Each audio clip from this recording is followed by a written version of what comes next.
What up, gamers? We are back with some more modern action, and I am NanMan, bringing you guys all of our modern coverage over here on NanMan's Nerd Corner. Hope you guys are having a good Monday.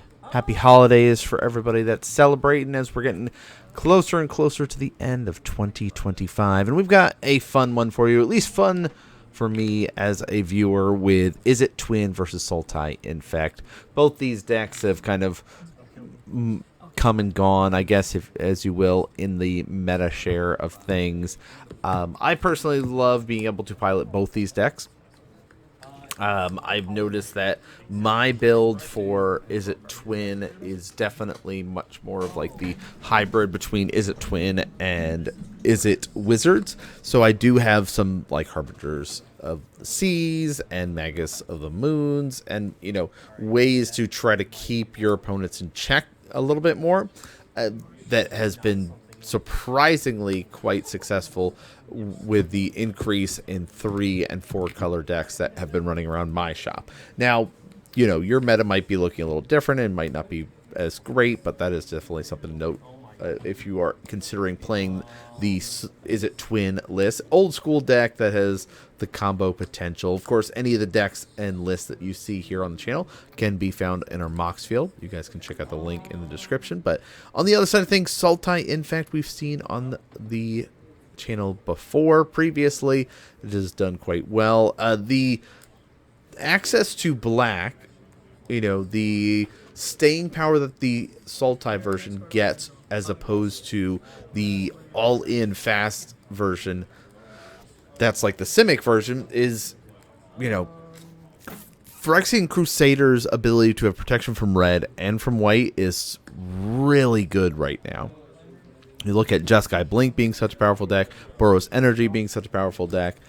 Even in this case, Twin, whose main removal spells are red, with Lightning Bolt and Flame of Anor, having kind of protection from red goes a long way here. So we're going to see no Phyrexian Crusader yet, but a Glistener Elf to start things off. Plenty of mana available to potentially protect it.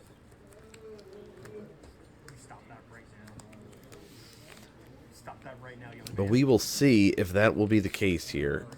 Bolt's going to come down. Any vines? No vines. That's the other thing, too, is the amount of pump spells that you have to run start to get depleted by adding in the Phyrexian Crusader.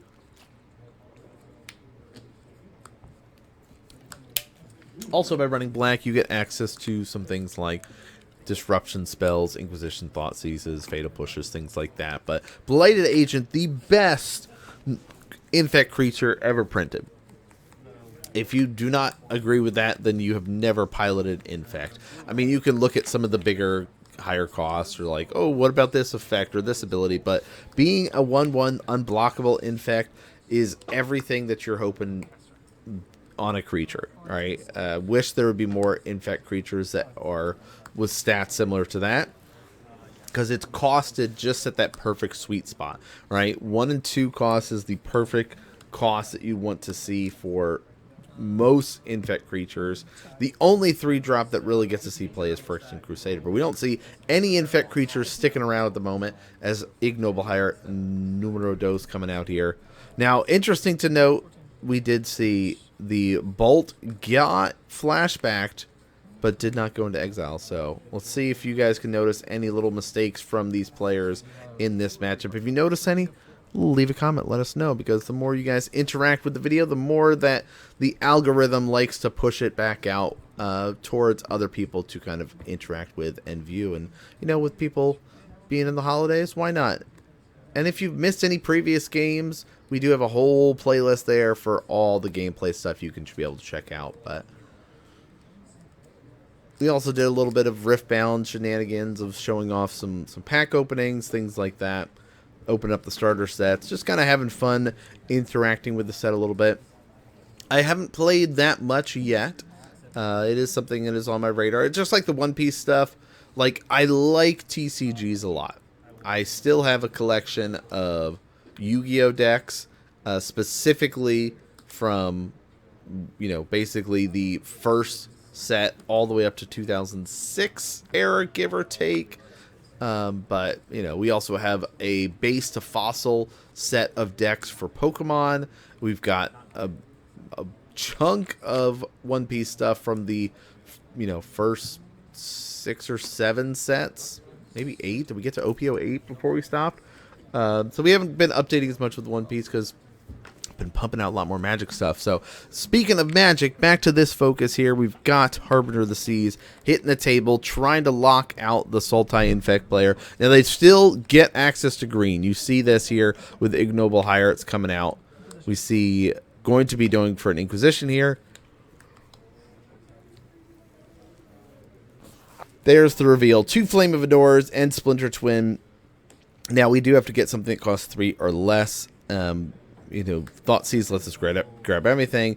Flame of Anor is removal. It's card advantage. It's got all the things stapled onto it, so we want to make sure that goes away. We're basically on the hunt for a Phyrexian Crusader here. We do still have access to double black. We still have access to double green with our double ignobles here. But the kind of beat down back and forth here of 2 damage is what we're seeing. Another island hitting the battlefield. We have... you see the debate. It's like, do we scale up? We don't have a protection spell. I think that's the only thing that is like keeping us from doing that, is like double scale ups here don't really help us, because if it's like, all right, I scale this up, you bolt it or Flame of Anor in response. Oh, because that died, we get a Fatal Push. Now getting access to all our lands again. So great line there, letting us set ourselves up. No follow-up creature with the exception of our Inkmoth Nexus, which we have to be careful activating because we know there's at least one more Flame of Anor available here. A Noble Hierarch number 3 hitting the battlefield here. Exalted again, bringing the beats. Yeah, scale up is a sorcery, so normally you're sitting here and being like, oh yeah, I'm going to pump this, and in response I'll pump it again.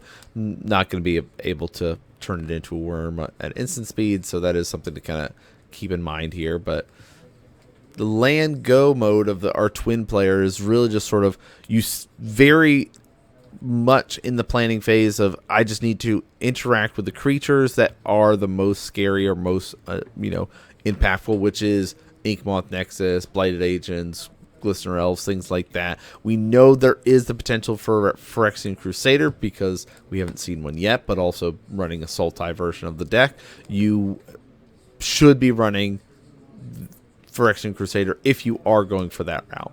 Harbinger follow-up again? What the heck? Response, pop this, draw a card. I like that. The sack draw is definitely relevant when it comes to Infect lists, because really you do not need that many lands. All right, Inquisition coming up again. Flame of Anor in response. Zap this, draw 2 cards because we do have a wizard, so all good. Flame of Anor is such a good card. Every time that I cast it, I'm like, oh, this feels great. All right, land counterspell would be grabbed here. But Splinter Twin gets grabbed, so both the players make the mistake of just like, oh yeah, you can grab any non-creature spell that's like in hand, or you can get anything that's 4 or less. Like, you know, Thoughtseize will let you get anything. Essentially, you can't get lands, but you know, so it's like there are these elements of like little mistakes that are happening between these players. But that's also why we watch these games and record them up and play them back like this and have these discussions, because there's little nuanced things where in the moment you're, you know, making these slight mistakes or forgetting certain things, and you're like, oh yeah, I can't believe I made that mistake. Now I'm going to learn from it and hopefully not make that same mistake again. And if we can be able to do that for you watching at home, then that's great. That's the whole goal, right? Entertaining and educational content for y'all to be able to consume when it comes to the modern format.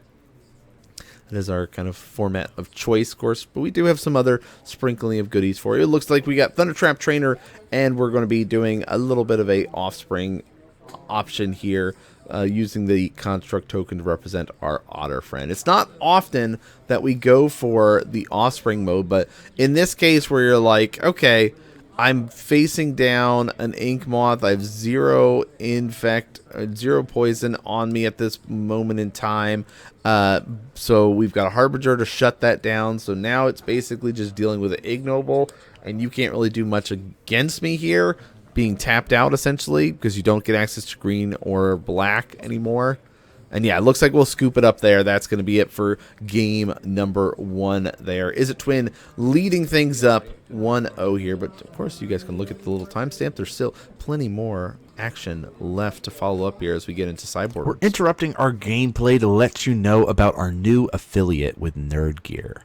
nerdgear.gg/nanman will take you directly to the website, and as you can see, they've got a bunch of awesome gaming accessories from playmats, life counters with the life tracks, playmat holders, and more.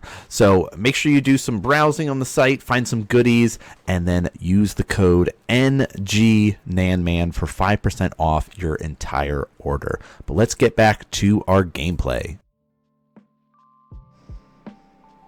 All right, so for those that are wondering, yes, the holiday sale technically is still going on, but, you know, depending on when you're watching this or how that's going, it might not be still going on at this point. But yeah, go check it out, nerdgear.gg/nanman.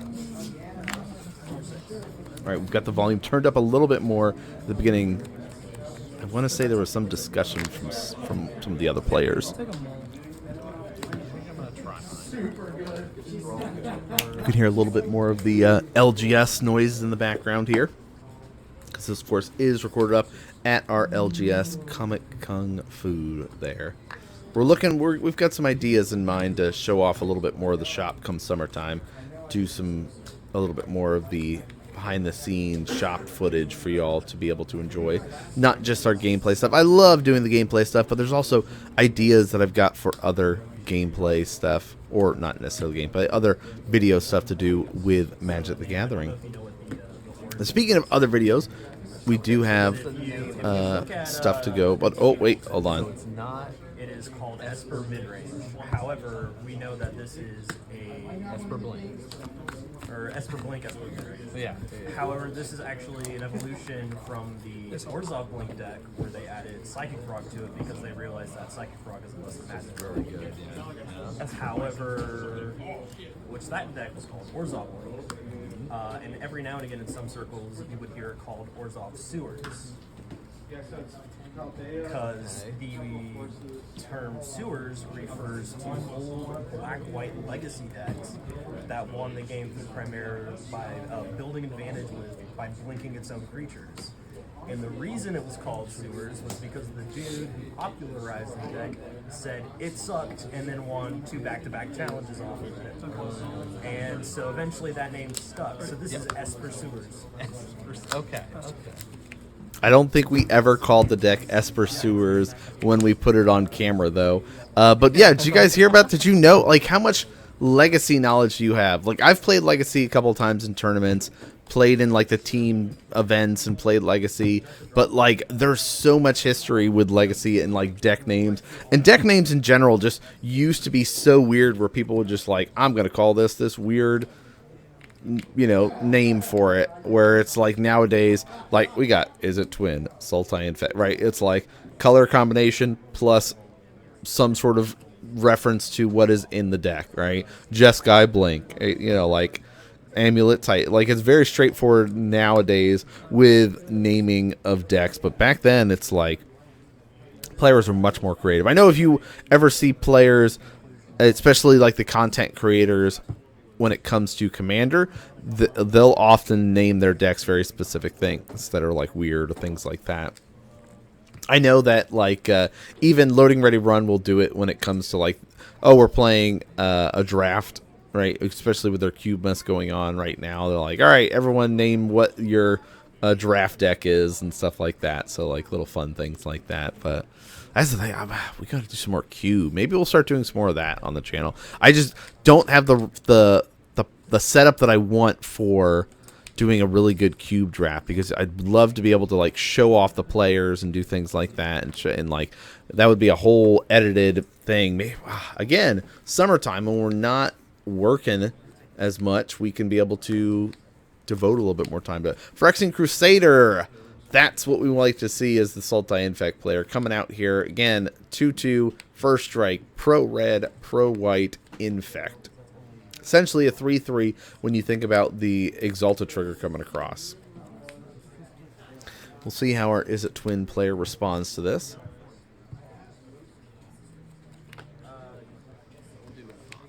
Thunder Trap, interesting.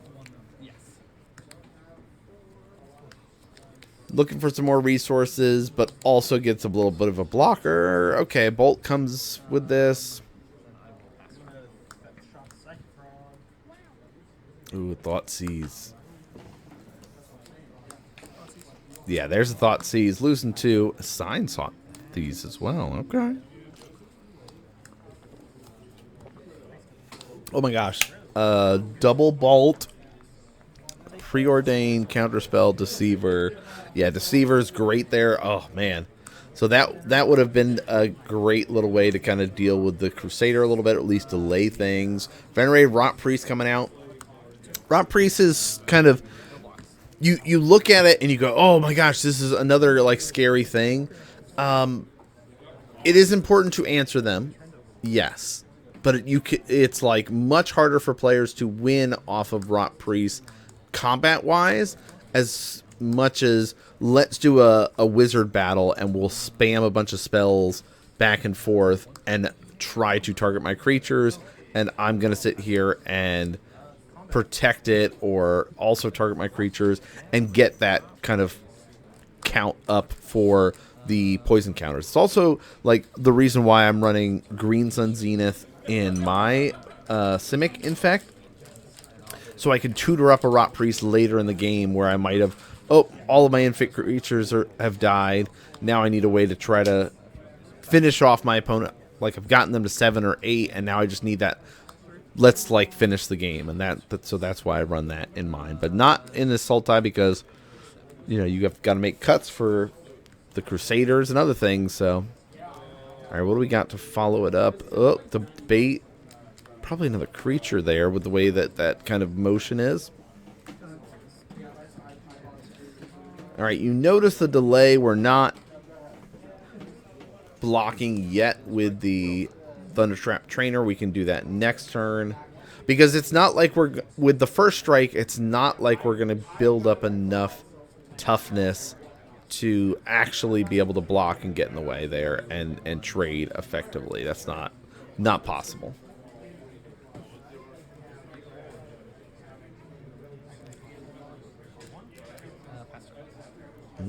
Okay. Pass and turn.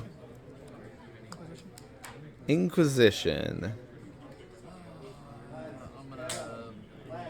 Alright, we get some response then. 3. Looks like another Steam Vent's going to get grabbed here. We'll have to do another post up. We used to post up every so often of like, hey, which art do you like? We see there is like 3 different arts for Inquisition that I know of. So many different for Counterspell. Yeah, we'll have to start doing that and start doing some more post up of which one's your favorite art. Because I always like being able to do that and see what people vote for and which ones they actually enjoy. Alright, do some blasting. Alright. Another Preordain. Another setup turn, looks like. Or digging, really, more than anything.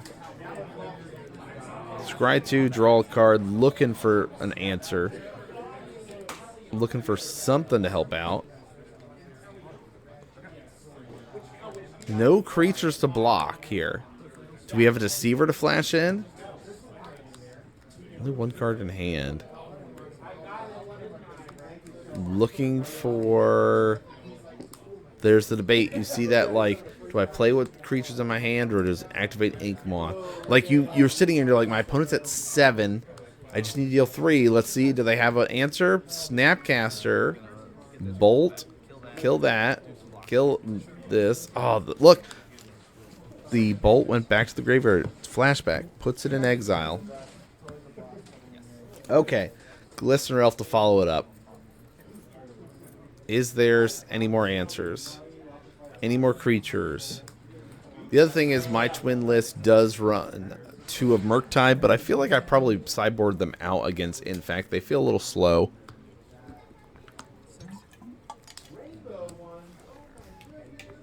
Scale up, Flare, gonna put a stop to it, but doesn't. Oh, I was like, does it not matter? But there's a bolt going to 9 Infect. Need a creature to delay. Still playing the delay game. Surveil, we're gonna dig.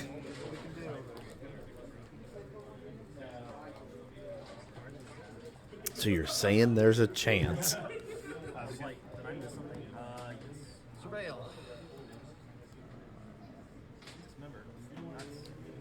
The debate, whatever it is, looks like we're keeping it. Drawing 2. Flare of Denial. Looking for a creature. Nope, didn't find one. There we go. All right, tied up 1-1 going into game number 3 here for all the marbles. Now, looking again. So if you're from the Sultai Infect, you're looking for kind of that mix of like, do I have the right creature spread, and like it runs less pump spells, so you have to have like, do I have got disruption with it? You know, what routes you want to go, but really you're looking for one of those like main Infect creatures in your hand. Blighted Agent, Phyrexian Crusader, that's where you're really hoping for with the Sultai list. I mean, you can get by if you're like, oh, I can go Swarm and lower with, you know, Glistener Elf and things like that. But we saw a lot of just like creatures start to kind of gum up the board in game number 2 there for the twin player. So it's like a little bit different. I mean, Dismembers and things like that are definitely a potential to be in this Sultai Infect list. So there is that note. We saw Fatal Push previously, so it's like there are ways to clear the path for you if you are going just like, all right, I'm keeping it on a Glistener Elf. I mean, Infect can really get away with like, hey, I'll sit here and mold a 4 and craft the right hand that's like, you know, I don't know, 2 lands, a creature and a pump spell, or 1 land, a creature, 2 pump spells. Like you can really get it going there. I'm so excited. I understand. All right, let's see.